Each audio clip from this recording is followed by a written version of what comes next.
From the Bob Mills Weather Center, meteorologist Stephen Nehrenz. The warm-up is on. Weather whiplash is a term that I've used a lot this week. Is pretty fitting from where we were even just a couple days ago in the cold, now back into spring or almost summer-like warmth. The wind has a lot to do with that. Strong south winds are going to really crank up the temperatures for the next few days, and the winds are going to be taking off.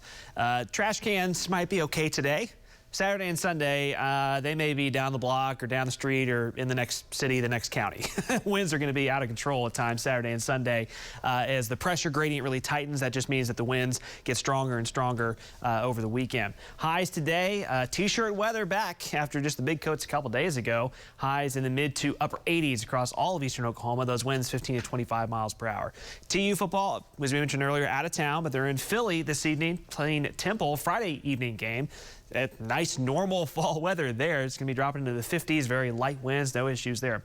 Now back here at home, of course, huge homecoming weekend in Stillwater. If you're going to the walk around in Stillwater this evening, temperatures holding in the 80s through the 5 to 6 o'clock hour, mid to upper 80s, in fact, I should say. Strong south winds will fall into the 70s by 8 to 9 o'clock, but the winds will stay gusty through the night. The homecoming parade tomorrow morning, looking at temperatures mid 60s. Winds, though, I think even stronger. They'll already be increasing about 15 to 30 miles per hour. So it's going to be a windy parade and a very windy homecoming game. Texas at OSU tomorrow afternoon, climbing back into the upper 80s during the first half of the game. And notice those winds just persistent and very, very strong. I mean, strong enough that it may actually have, a tangible impact on the game itself. So that'll be interesting to watch. As I mentioned earlier, a couple days ago, we set a record cold morning low, just 2 days ago. A record cold morning low in Tulsa. Now we're closer to record highs the next few days. But I don't think we're going to break any records. The closest we might come is tomorrow with that record high of 88. But nevertheless, it's just been one extreme after the other here recently. Wind gusts to about 25 miles per hour today, but notice what happens overnight. Tomorrow morning, if anything, those winds get stronger, so they won't calm down tonight. By Saturday afternoon, 30 to 35 mile an hour wind gusts common, some higher than that. Sunday, about the same, but honestly, I think this might be underplaying it on the forecast model a little bit Sunday with some gusts at or above 40 miles per hour.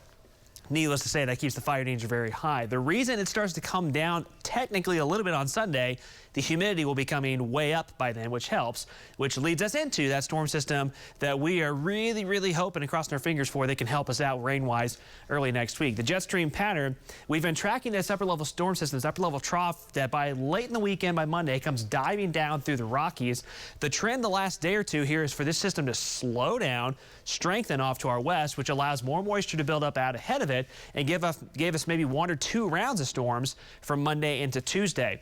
Now, I mentioned earlier, we're trying to be, cautiously optimistic with this because it's not still totally locked in, but the trends have been better and better from a rain standpoint for us with this system. So jumping ahead to Sunday into Monday, as the cold front starts to approach, we would likely have rain and storms fill in first across western Oklahoma, even though Oklahoma, Texas panhandles, and then spread east during the day Monday, probably some embedded thunderstorms, and then another potential round behind that into Tuesday. So, we are trending the right direction on that, and if it keeps this trend up, we could have some beneficial rains there. So that's our hope that that trend holds for the next few days. If you like t-shirt weather, warm weather, enjoy the weekend, but hang on to your hats, especially Saturday and Sunday. And of course, needless to say, fire danger is a major concern. Please no outdoor burning. Rain chances, like I said, for now, are looking good for Monday and Tuesday.